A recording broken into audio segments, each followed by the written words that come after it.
Welcome guys to our DSA challenge series. This is the phase 1 of our series and the questions we are tackling in this series are based upon arrays. The question that we are going to look today is exactly the same that we have done in our previous video, but today we are going to solve it with another approach which is more optimized than the previous one. So first of all, let me summarize you the question once. In this, we are given an integer array nums, and we need to find one continuous subarray such that if we only sort this subarray in non-decreasing order, then our whole array will be sorted in the non-decreasing order. We need to return the shortest such subarray and we need to return its length. So let us see the example and understand the question. Here we are given an array nums 2, 6, 4, 8, 10, 9, and 15.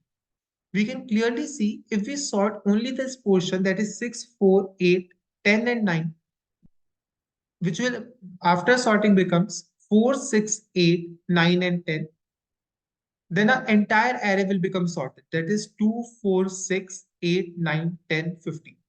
So on sorting only this portion of subarray, our entire array is becoming sorted. So let us look at its approach. How can we solve this question? The very first step is going to be, we are going to declare 4 variables, max, min, start, and end.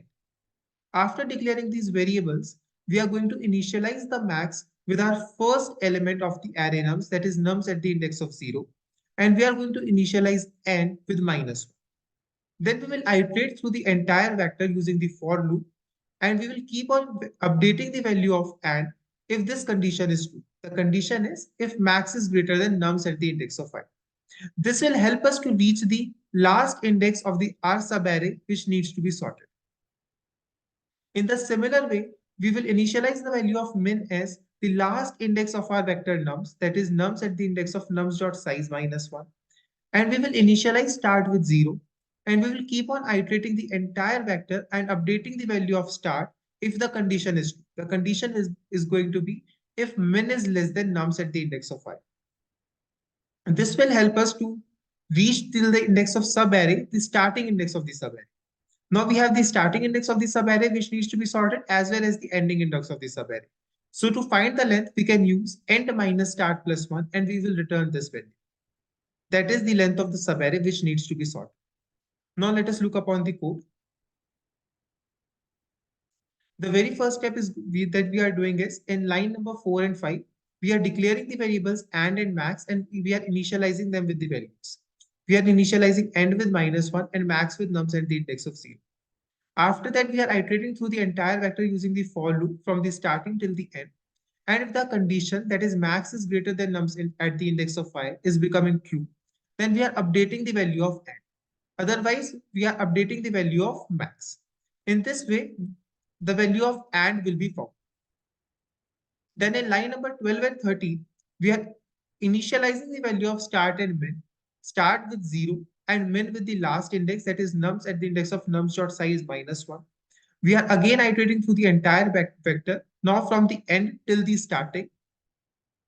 And we are updating the value of start if the condition is true, that is if min is less than nums at the index of I.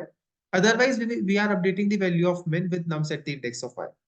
Once we are done with both of these loops, we are getting the value of end and start, and we are returning the end minus start plus 1, that is the length of the subarray which needs to be sorted.